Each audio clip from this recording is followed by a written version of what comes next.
आपण पाहतात रायगड जिल्ह्यातील निर्भीड निष्पक्ष बुलंद आवाज न्यूज रायगड स्वाभिमान। दमदार आमदार महेंद्र शेठ दळवी यांचा मुंबई कुणबी समाज व मुंबई मंडळाचा शिवसेना जनसंवाद मेळावा सांताक्रूज येथे संपन्न। गावाकडचा माणूस हा उदरनिर्वाहासाठी मुंबई येथे वास्तव्यासाठी गेला। जाताना आपल्या गावाकडील माणसे व गोड आठवणी यांची सोबत घेऊन तो आपली उपजीविका मुंबई शहरामध्ये करू लागला। परंतु गावाची बांधिलकी आणि समाजहित यासाठी हा संपूर्ण समाज एकत्र आलेला दिसून आला तो सांताक्रूज येथील शिवसेना जनसंवाद मेळाव्याला। याचे प्रमुख मार्गदर्शक अलिबाग रोहा मुरुडचे दमदार आमदार महेंद्र शेठ दळवी हे होते। त्याचबरोबर सणेरा विभागामध्ये केलेल्या विकास कामांचे व येऊ घातलेल्या विकास कामांचे वाचन हे विघ्नेश माळी यांनी अतिशय मोजक्या व सुस्पष्ट शब्दात केले। शिवसेना जिल्हा संपर्क प्रमुख संजीवनी नाईक यांनी वाडी वस्तीतील मनाला लागणारी खंत आमदारांसमोर बोलून दाखवली। तसेच राष्ट्रवादीचे माजी उपसभापती रामचंद्रजी सकपाळ साहेब यांनी देखील आम्ही महायुतीतले घटक पक्ष दमदार आमदार महेंद्र शेठ दळवी यांना बहुसंख्य मताने निवडून देऊ असा विश्वास बोलून दाखवला।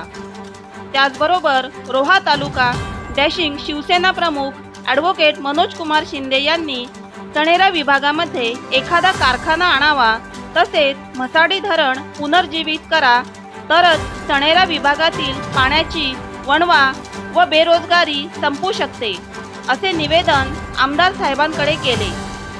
सरतेशेवटी दमदार आमदार महेंद्र शेठ दळवी यांनी काही आश्वासक परंतु सणेरा विभागाचा कायापालट करणारे विधाने केल्याने उपस्थित शिवसेनेचे कुणबी समाज बांधव व सणेरा विभागातील ज्येष्ठ श्रेष्ठ नेते यांची मने आमदार साहेबांनी जिंकून घेतली। या प्रसंगी शिवसैनिक, कुणबी समाज बांधव व गावाकडील प्रमुख नेतेगण उपस्थित होते। असं सांगितलं गेलं की यावेळी मी इच्छुक आहे कारण मला सिस्टम बदलायची आहे। मला त्यांना माझा उलटा सवाल आहे, ज्या सिस्टम बदलण्याच्या तुम्ही गोष्टी करता आपण त्या सिस्टमचा भाग आहात की नाही आहात? गेले 10 वर्ष ज्या माणसाने रायगड जिल्ह्याचा समाज कल्याण सभापती म्हणून काम केलं आणि तो माणूस सांगतो की मला ही सिस्टम मान्य नाही आहे, मग तुम्ही गेले 10 वर्ष केलं काय? समाज कल्याण सभापती असताना तुम्ही अशा कुठल्या समाजाच्या घटकांसाठी तुम्ही भरीव कामगिरी केली त्या मला दाखवा आणि आमच्या समोरासमोर बसून चर्चा करून सांगा। आम्ही सांगतो की आम्ही आतापर्यंत आदिवासींसाठी आणि आमच्या सगळ्या उपेक्षित माणसासाठी काय केलेलं आहे।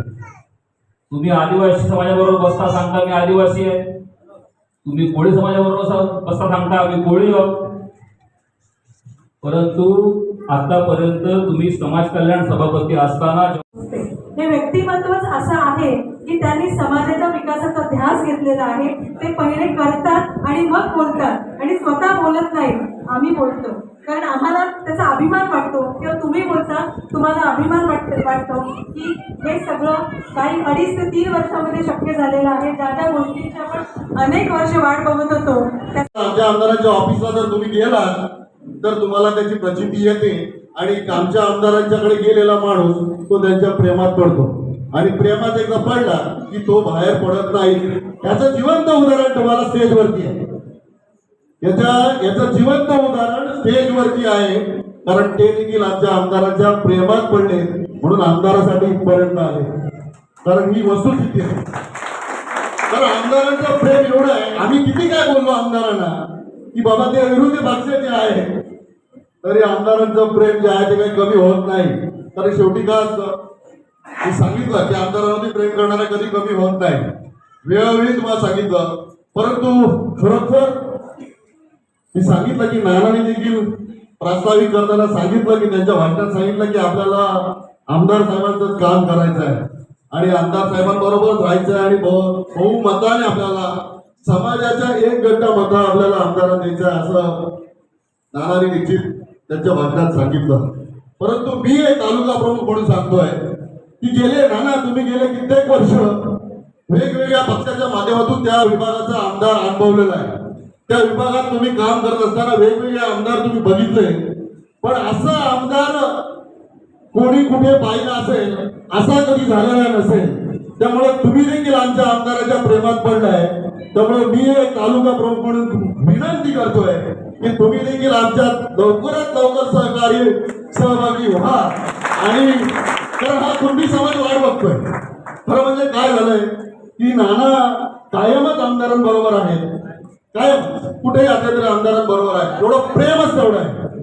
कारण या दोघांमधलं प्रेम एवढं आहे की सांगितलं की कायम हा ते पण आहे दोघांचे. आता मी दुसरा GSW त्याला आता GS वरून देतोय, पण SW निश्चित आपल्या बरोबर आहे. यस, कुणबी नेते तर निश्चित आहेत.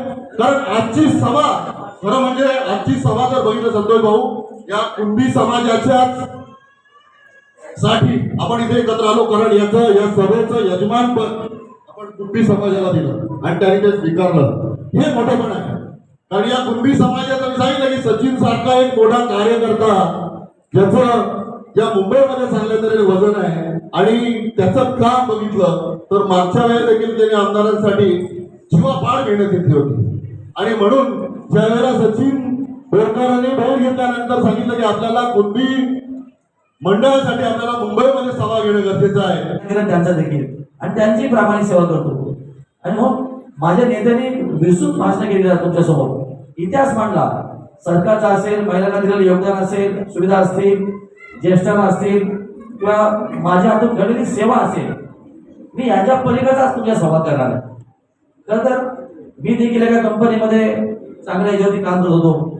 11 वर्षांनी रिझाईन दिला, समाजकारणात आलो, राजकारणात आलो. लोकांनी बघता बघता मला आमदार केला. आणि आमदार करताना 2 वर्षाची सेवा आहे ही तुमच्या चरणी मी प्रामाणिकपणे अर्पण केलेली आहे. कारण पहिल्या 2 वर्ष मला कामच करावं लागलं, हे सत्य आहे. पण त्या काळामध्ये मी बळगड सारखा एक अतिशय सुंदर प्रकल्प मी आणला. साळाव ते चनेरा भागामधला, हे आपल्या साळाव ते पुढच्या भागासाठी अनेक मोर्चे निघाले माझ्या विरोधात की हा प्रकल्प होऊ नये. अनेक नेते त्याच्यामध्ये सहभाग दिला. मला बोलवलं, मी त्या जाहीर सभेमध्ये गेलो. त्यांना विस्तृत सांगितलं की हा प्रकल्प कशासाठी महत्वाचा आहे आणि तो इंटरनॅशनल आरोग्य विभागाने कशासाठी आपल्याला दिलेला आहे केंद्राला, आणि केंद्राने राज्याला कसा दिलेला आहे, आणि त्यातून किती उद्योग मिळणार आहे. तर महिलांसाठी अतिशय सुंदर तो उद्योग होता. बल्क पार्क म्हणजे छोटी छोटी औषध बनवणारी छोटी इंडस्ट्री होती. विशेषतः पॅकेजिंगच्या कामात महिलांना अतिशय सुंदर त्याच्यामध्ये हाताला काम केलं असतं. पण त्या वेळेला मोर्चे निघाले, आंदोलन निघाले. एक चांगला प्रकल्प आपल्याकडला दुसऱ्या राज्य. नवी मुंबई व रायगड जिल्ह्यातील ताज्या बातम्या आणि घडामोडी पाहण्यासाठी सबस्क्राईब करा न्यूज रायगड स्वाभिमान लाईव्ह चॅनेल आणि दाबा बेल आयकॉन.